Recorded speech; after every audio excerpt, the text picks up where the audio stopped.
Clayton was at J.J. McCarthy's camp on, I believe it was Sunday afternoon in Chicago. There were a ton of Michigan players there, a lot of sights and sounds to take in. So Clayton, I guess your biggest takeaway from that event, and what you may have learned from some of the guys after catching up with them yesterday. And first things first, what was he? How was his hair? His hair, I didn't look that closely, to be quite honest. But no, it was good. It was cool. They had first through fourth graders in the morning, and then middle school kids later on in the afternoon. And as you said, Anthony, it wasn't just JJ, but 31 Michigan players, including walk-ons, some starters. We got to talk to several of them, but JJ was super engaged. He gave a speech after each session. His dad was kind of the MC, organizing the whole thing, and then they had various coaches throughout as well that were helping along with those Michigan players. But I think the coolest thing about this is that JJ, one, those guys are willing to do it, but two, part of that is that JJ, this was an NIL type of activity, but he's sharing, spreading the wealth here as well with his teammates. So in the second straight year that JJ is doing that, one of the questions I asked a lot of the players we got to talk to is, does this feel, a little bit more like JJ's team this year? Last year it was kind of split. You're waiting on what that quarterback battle was going to look like, and they said absolutely. Jaden Denegal said that as well, that he's one of those guys that's really rallying the troops this offseason. So and you could certainly see that there, just how much they all like him.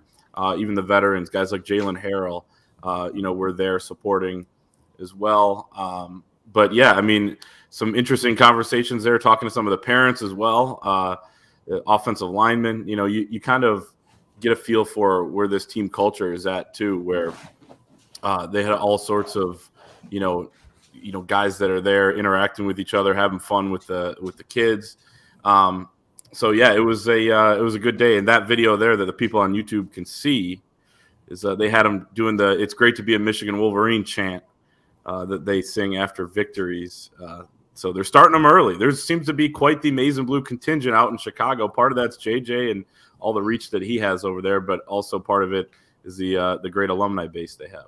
He's a rock star, isn't he? When he's around those things, people are just trying to get pictures and autographs. I was there last year. He signs every single one of them. He stayed forever. Yeah, he's just a genuinely good kid. He was burned out last year. Not burned out. I shouldn't say it that way. But the demands on his time before he even became the Michigan starting quarterback were unbelievable. I can only imagine what it's like now. Yeah, and of course, part of the reason Michigan has such a reach in the Chicago area is because Illinois and Northwestern have largely, no, I won't take shots at them, but obviously a very large alumni base. I know there's a ton of Michigan bars in Chicago, a lot of transplants, but yeah, I mean, J.J. McCarthy is, I feel like, this whole offseason, anytime he comes up, we're going to kind of bring up the fact that, we talk about the arm strength, we talk about the talent, the poise, the command he has of the huddle, but I think it was very apparent with him, going back to just coming out of the COVID days where we're still doing press conferences, outside. He did a press conference during a bye week when, Cade McNamara firmly entrenched as the starter. And I think both him and Donovan Edwards did one on the same night. And, it's just so apparent that he is, I'll never say wise beyond your years because they're, you just never know what a young guy's going through, but he's cool, he's calm, he's collected.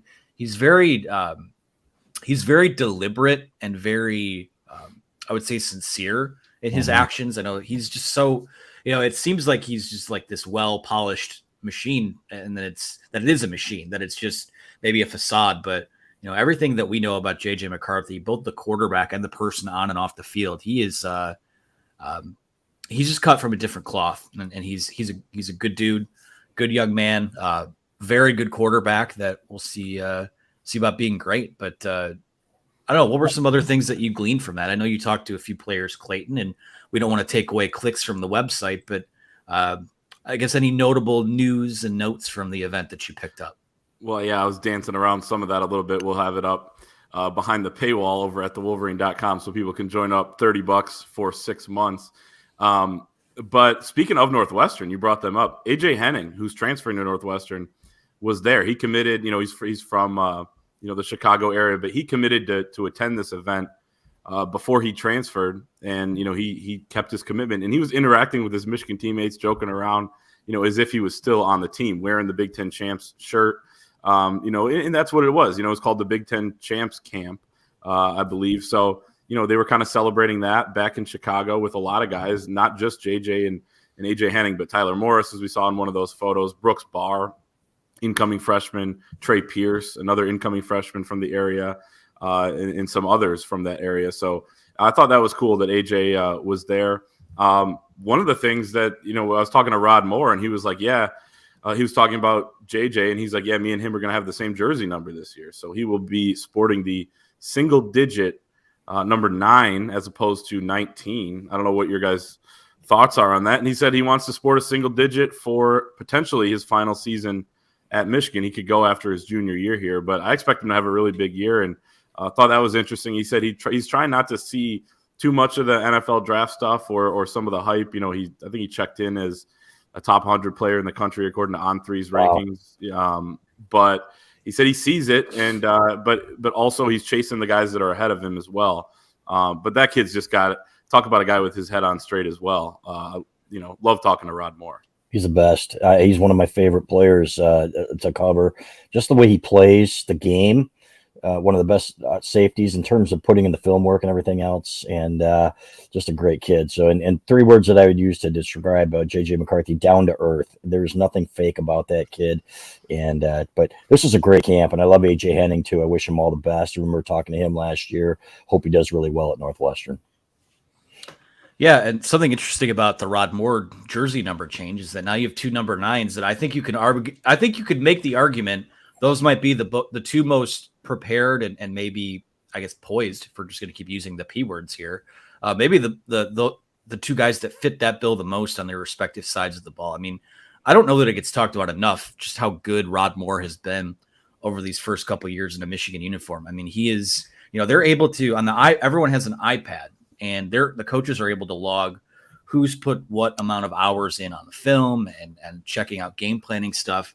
And from what we understand, I mean, he's always number 1 with a bullet in terms of time logged and the amount of views he has on game plan stuff and all that. So, I mean, you give him whatever number he wants. I think you can make the case that's a guy that could be one of your team captains this year on a team that has a lot of guys that fit the bill. I wouldn't be surprised if they had, 6 or 7 team captains this year. And we know they always have alternate captains and things like that. But so much of what they've been able to do over these last 2 seasons has been based on player leadership and those guys kind of driving the bus. And this group that they have coming in this year, I think is at least as good as these last 2, and probably, given all the experience, maybe just a little bit better from a player-led team perspective.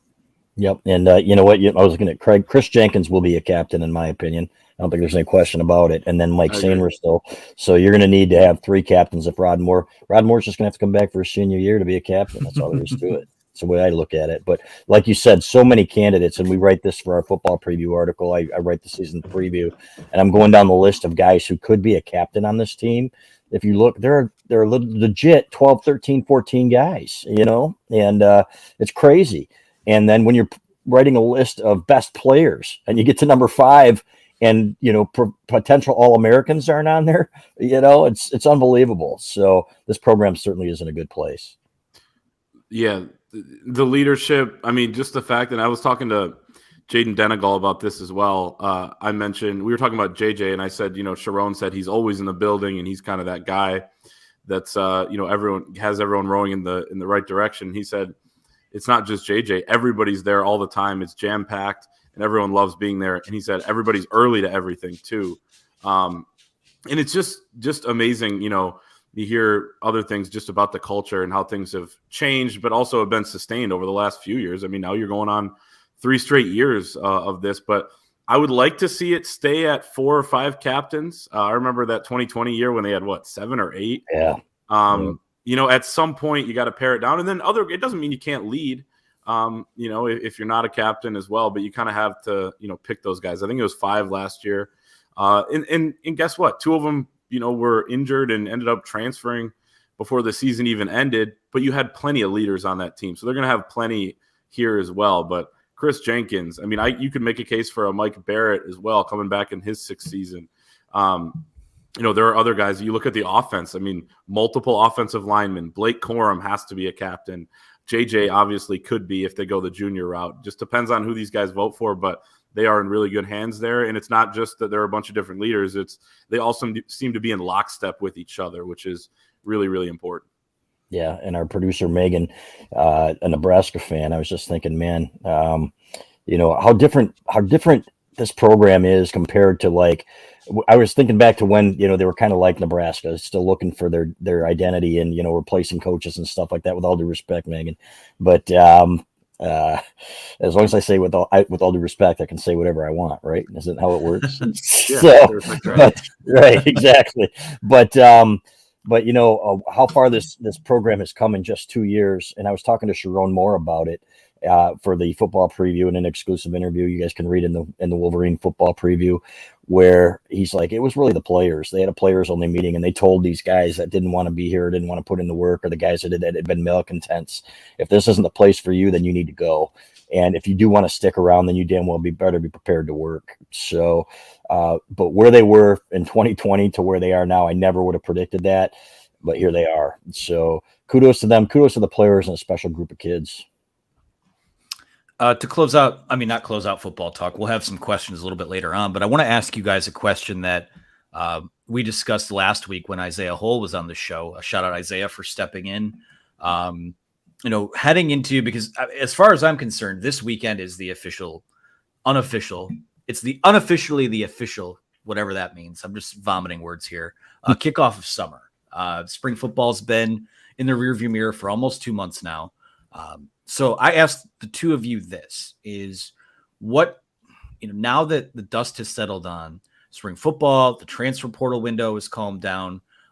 Everyone's kind of, classes are over, I believe. So everyone's kind of gone their separate ways here for the next couple of weeks or whatever it is. What do you guys see as the biggest storyline with this program right now as we head into, the dog days of the off season here? For me, it is, can they finally get over the hump and win a playoff game? And I understand everybody's talking about national championships, but you gotta win that first game to get to the second game and win a national championship. So, and we're certainly not taking for granted that they're going to beat Ohio State at home. But how are they going to react as the favorite? Because a lot of people have them as the favorite. Still, a lot of people have Ohio State as the favorite, and which is fine. But I think Michigan going into this season, playing Ohio State at home, I think they have I think they're the best team in the Big Ten. And how are they going to handle that? And from what Sharon told me, I don't want to give everything away, but he said they're hungrier than they've ever been. And you can sense it in the building. You can sense it this spring that they are not satisfied with beating Ohio State twice and winning the Big Ten. So it's almost like they've reversed roles here with Ohio State, where Ohio State's trying to get that Michigan monkey off its back now. Granted, it's been 2 years, and they're kind of taking it for granted. There's Mr. Ryan Day, so Mr. Rosy Cheeks. But they're trying to get the Michigan monkey off their back, and Michigan's thinking, okay, we want to win the national championship, and that's what they're talking about. And of course, they understand that they have to go through Ohio State still to do that, and there are going to be other tough games on the schedule. Got to go to Penn State, but that's another thing that I noticed too in putting the top 5 most anticipated games. Fellas, this is not a gauntlet of a schedule, and I understand that it'll be tough to go to Nebraska at night probably, or Minnesota, and back to back, and there are going to be games where they might slip up or something like that, but they're going to be heavily favored in those games. They're going to be heavily favored in every game but 2 this year. Michigan State is down. They don't have any skill position players. When Michigan State gives Michigan trouble is when they have a couple playmakers. I don't see that being a game in East Lansing. I just really don't.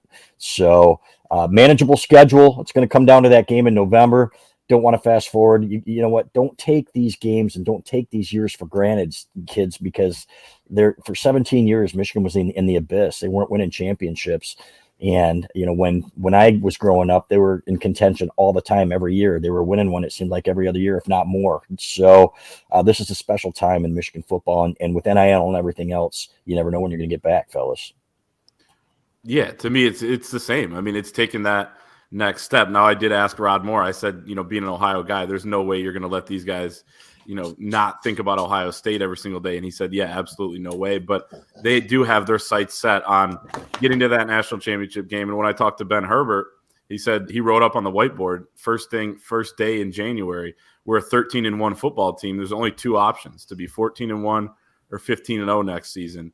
And that's kind of the approach that these guys talked about. I mean, I was talking to Jalen Harrell, and he said that their focus as an edge room is to, he said that the defense lost the game against TCU last year. They can't let that happen again if and when they get back to that moment. So it's those finer details that they're trying to shore up. But I will remind people as well that chasing that third straight Big Ten championship would be an absolute success if you're able to achieve it. It's not like none of it matters after that, and you absolutely want to win the first national championship since 1997 for this program. But winning another Big Ten championship would make it still a historic stretch that they've had over the last 3 seasons. And really, you wouldn't see a total end in sight, barring something crazy happening after this season. So it's getting that three-peat and then going from there and taking that next step. And when you look around the country, and we've talked about it throughout the offseason, there are question marks at a bunch of major programs throughout, including Georgia, which lost a lot. You look at the Big Ten, I think only 2 out of the 14 teams returned their starting quarterback. So there's a window here. There's an opening for Michigan, which brings back a ton to seize this opportunity. Yeah, and oftentimes people are asked, they'll ask, well, and this is the discussion we had last week was, when you've been as successful as they have been the last couple of seasons, is it more tough to manufacture, the same drive, the same motivation? And I say no, it's not, because when you're striving for perfection, and if not perfection, being the last team standing on that podium on that last Monday night of the season, and you don't get there, that's always a motivating factor. And there's always ways to push it forward, to be better. And, the nice thing about having these guys, all back for another season, the contributors that have been here, is that you don't have to really sit back and do as much training on the basics. You can hone in on the finer details. You can hone in on leveling your games up. I think even just improving on the margins is where this team is going to give itself a chance to kind of repeat what it's done the last few years.